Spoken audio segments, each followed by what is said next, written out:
Hello viewers, আসসালামু আলাইকুম। আজকে সেপ্টেম্বরের 10 তারিখ 2018।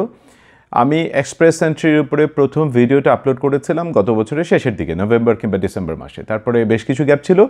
গত 3 বা 4 মাস ধরে আবার মোটামুটি হারে নিয়মিতভাবে এক্সপ্রেস এন্ট্রির উপর বেশ কিছু ভিডিও আপলোড করা হয়েছে। এ পর্যন্ত প্রায় গোটা 50 ভিডিও এক্সপ্রেস এন্ট্রির উপর আপলোড করা হয়েছে এবং এই 50টা ভিডিও থেকে যদি মোস্ট কমন কোয়েশ্চেনটাকে খুঁজে বের করা হয়, তাহলে প্রশ্নটি হচ্ছে, আমি কি অ্যাপ্লাই করতে পারবো? প্রচুর লোকজন সারা পৃথিবী থেকে জানতে চাচ্ছেন তারা অ্যাপ্লাই করতে পারবেন কিনা। আমেরিকা থেকে ইমেল আসছে, ইংল্যান্ড থেকে ইমেল এসছে, অস্ট্রেলিয়া থেকে ইমেল এসছে এবং এই আমেরিকা, ইংল্যান্ড, অস্ট্রেলিয়া থেকে যারা মেইল করছেন তারা খুব ভালো ওখানে অলরেডি কাজ করছেন। প্লাস ইউরোপ থেকে, মধ্যপ্রাচ্য থেকে, ইন্ডিয়া থেকে, আর আমার নিজের দেশ বাংলাদেশ থেকে তো আছেই। এখন এই প্রশ্নটি আমি অন্য ভিডিওতেও দিয়েছি। আমার মনে হলো শুধু এই প্রশ্নটিকে ঘিরে একটি ছোট্ট আলোচনা করা দরকার।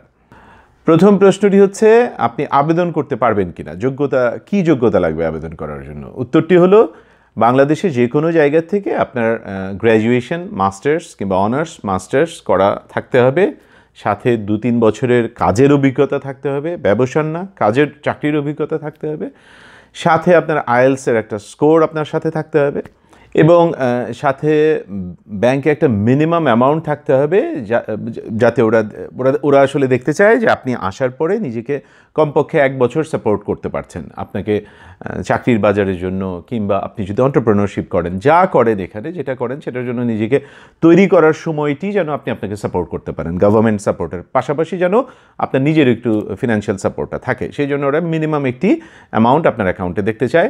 এটা একটা লিস্ট আছে সিআইসিতে। একজনের জন্য 7-8 লাখ টাকা বাংলাদেশি টাকায়, 2 জন হলে আর একটু বেশি, হয়তো 2 লাখ টাকা বাড়বে, 3 জনের পরিবার হলে আরও 2-3 লাখ টাকা বাড়বে, এরকম করে একটা লিস্ট আমি লিঙ্কটা দিয়ে দেবো।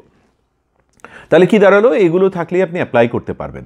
প্রশ্নটা হচ্ছে যে আপনার অ্যাপ্লাই করতে পারলেই কি হয়ে যাবে? অ্যান্সারটা হলো না, মোটেই হয়ে যাবে না। আপনি অ্যাপ্লাই করলেন কিন্তু আইটিএ পেলেন না, ইনভাইটেশন টু অ্যাপ্লাই পেলেন না ফেডারেল গভর্নমেন্ট থেকে, তাহলে তো অনন্তকাল আপনি বসে থাকবেন। এই অ্যাপ্লাই করার তো কোনো মানে নাই। তাহলে মূল কথাটা হচ্ছে, নিজেকে প্রশ্ন করুন যে আমি আসলে আইটিএ পাবার যোগ্য কিনা, invitation to apply federal government থেকে আমন্ত্রণটা পাবার আমি যোগ্য কিনা। সেটার জন্য সিআরএস ক্যালকুলেটারে গিয়ে নিজেকে নিজে যাচাই করে দেখুন যে আপনি সিআরএস স্কোর কত করছেন। এই বছরে cut off score kind of 440 থেকে 46-এর মধ্যে ওঠানামা করছে। সুতরাং আপনি 440 বা তার বেশি যদি পেয়ে যান, তাহলে তো আপনি আগামী 2 মাসের, এখন অ্যাপ্লাই করলে হয়তো 2 মাসের মধ্যেই আপনার আইটিএ চলে আসবে। আর যদি 415, 20, 25, 30 এরকমটা পান, তাহলে ধরে নেওয়া যায় আগামী 6 মাস, 7 মাস, 8 মাস, এর মধ্যে 9 মাস, এক্স্যাক্টলি তো বলা যাবে না, কিন্তু ধরে নেওয়া যায় 6 মাস 9 মাসের মধ্যে ইনশাল্লাহ আপনার আইটিএ হয়ে যাবে। কারণ 1 বছরের 2 বছরের পেছন দিকে যদি আপনি যান, তাহলে দেখবেন 2016-তে সিআরএস স্কোর ছিল, এই শেষের দিকে সিআরএস স্কোর ছিল, এই সব সময়ে সিআরএস স্কোর ছিল 470-80। তো সেখান থেকে এটা কমে এখন 440-এ নেমেছে। ইভেন গত বছর 417-তে, 2017-র মে মাসে এটা 413-তেও নেমেছিল। সিআরএস স্কোরটা আস্তে আস্তে নামছে।